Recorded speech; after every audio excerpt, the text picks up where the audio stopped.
सिपारे 3 सूरह आल इमरान जे 5 रुकू जो तर्जुमो ॿुधंदासीं। बिस्मिल्लाहिर्रहमानिर्रहीम। ऐं जॾहिं मलाइकनि चयो, ए मरियम, बेशक अल्लाह तोखे चूंडे वरितो ऐं ख़ूब पाक कयाई ऐं अॼु सॼे जहान जी औरतुनि खां तोखे पसंदि कयाई।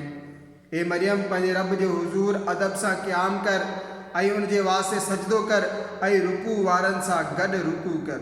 ही ग़ैब जूं ख़बरूं आहिनि जो असां मख़फ़ी तौर तोखे ॿुधाईंदा आहियूं ऐं तूं उन्हनि वटि न हुए जॾहिं उहे पंहिंजे कलमनि सां कुणा विझी रहिया हुआ त मरियम कंहिंजी परवरिश में रहे ऐं तूं उन्हनि वटि न हुए जॾहिं उहे झगड़ो करे रहिया हुआ।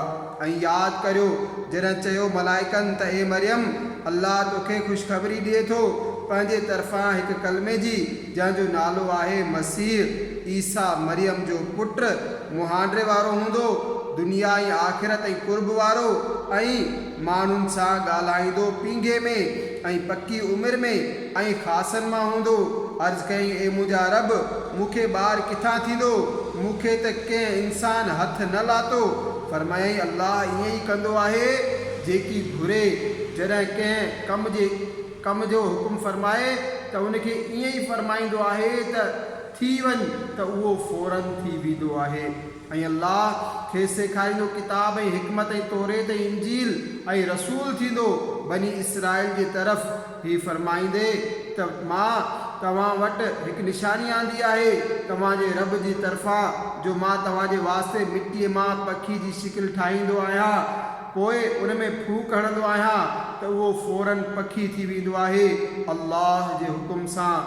ऐं मां शिफ़ा ॾींदो आहियां मादरज़ाद अंधे खे ऐं कोढ़ वारे खे ऐं मां मुअल ॼारींदो आहियां अल्लाह जे हुकुम सां।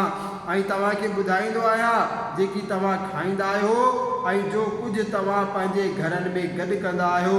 बेशक उन्हनि ॻाल्हियुनि में तव्हांजे वास्ते वॾी निशानी आहे जेकॾहिं तव्हां ईमान रखो था। ऐं तस्दीक कंदड़ आयो आहियां पाण खां अॻु में आयल किताब तौरेत जी ऐं हिन जे वास्ते त हलाल करियां तव्हां लाइ के उहे शयूं जेकी तव्हां ते हराम हुयूं।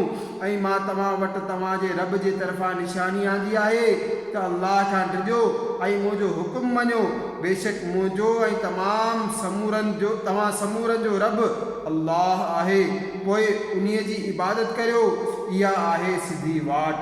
पोइ जॾहिं ईसा उन्हनि खां कुफर ॾिठो चयाईं, केरु मुंहिंजा मददगार थियनि था अल्लाह जी तरफ़? हवारिन चयो, असां ख़ुदा जे दीन जा मददगार आहियूं।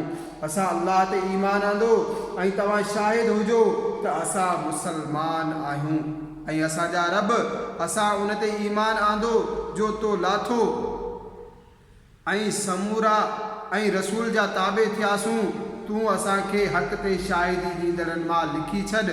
ऐं काफ़रनि साज़िश कई ऐं अल्लाह उन्हनि जी बर्बादी जी मख़फ़ी रिथ फरमाई ऐं अल्लाह सभ खां बहितर मख़फ़ी तदबीर वारो आहे।